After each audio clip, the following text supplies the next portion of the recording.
That guy, he also works for that show Trafficked. So Really? Yeah. I didn't know that. Yeah, Mariana Van Zeller took him in the jungles of Colombia where they grow and manufacture cocaine. Jesus. And so he's I've seen filming that show. there. Yeah, I've seen a bunch of episodes of that show. So that dude has been on some of the most insane adventures ever. Yeah. To go from riding a grizzly bear's back to packing out cocaine with mules. These drug mules that are taking it in backpacks through the jungle. I can't imagine how high intensity that moment was. Jesus to know that these people could just shoot you because they want to, or because they have to. Right. Yeah, because someone comes along and catches them, and they're interacting with reporters, and they just say, "You're going to kill these fucking people in front of us." Yeah. Jesus, dude. Yeah. That's a whole nother kind of stress, dude, that I don't want to be a part of. Mariana is a gangster. That lady's been doing that boots on the ground type dangerous journalism for fucking years. I found out about her because of the documentary they did on Vanguard called the OxyContin Express. That detailed those pain clinics they had in Florida and how they would sell people oxys, and there was no database, so you could go from one pain clinic to the next pain clinic and just stack up thousands of pills. That's wild. And then they would just drive up the coast, up Florida rather, into the northern states and sell them. And that was the OxyContin Express.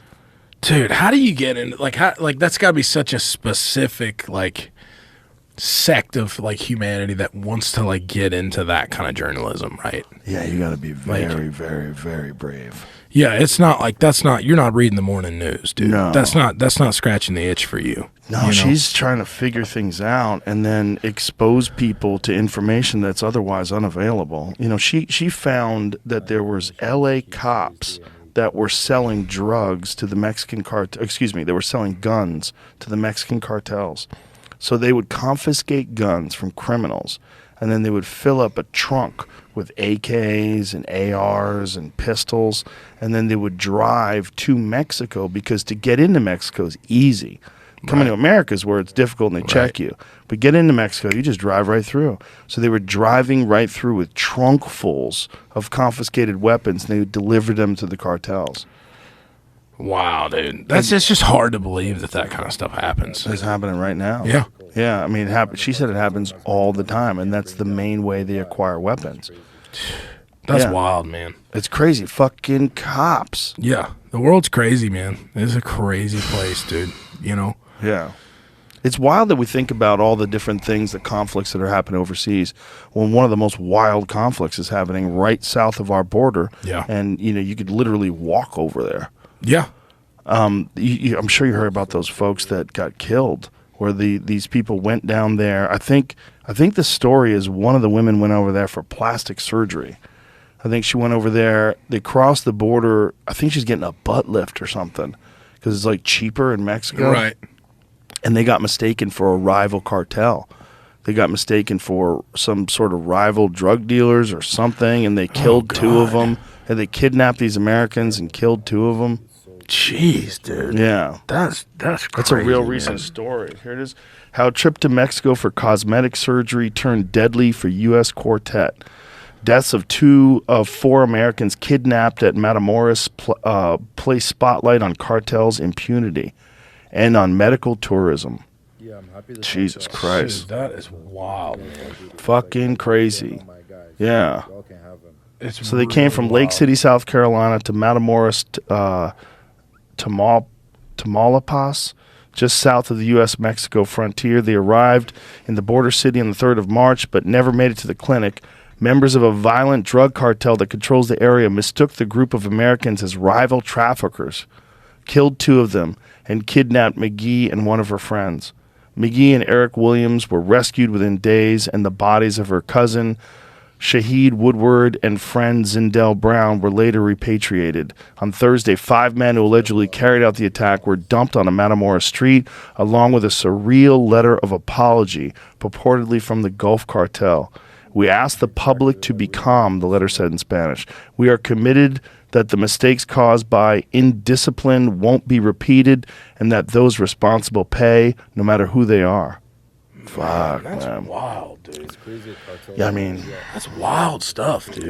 it's a sketchy place, man, and it's fueled by the fact that drugs are illegal.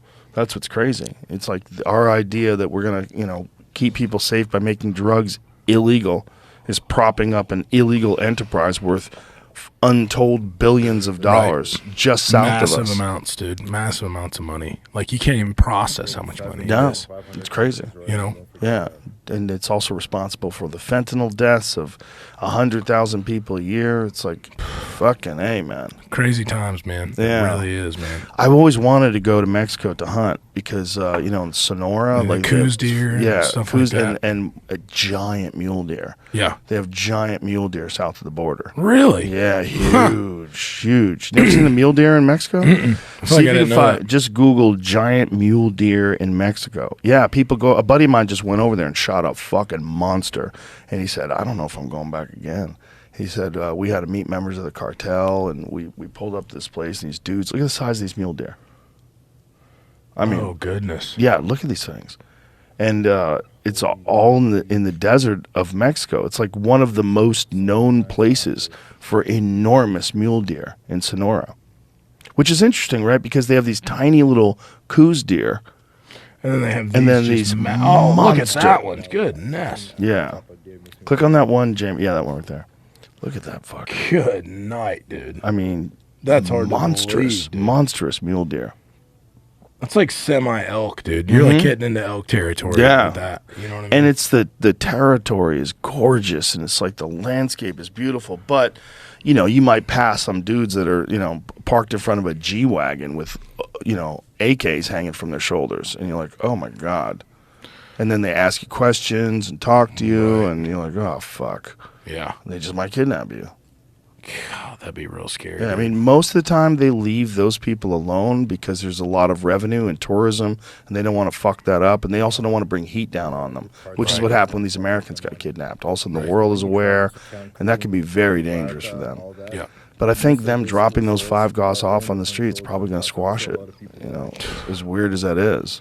That's crazy, man. It's crazy stuff, man. It's just, it's just hard to believe that stuff's going on. Right now, right there. And it's Somewhere, on the right. same landmass Yeah. as America. Yeah. That's what's crazy. The Yeah. same, literally just further down south in Texas. It's happening right closer, like, it's closer to where we're at right now than I was this morning from where we're at right now. there. Yeah. Isn't that You crazy? know? It's like I live in Nashville, Tennessee, But Just some invisible border that we created, decided this is the line of lawlessness.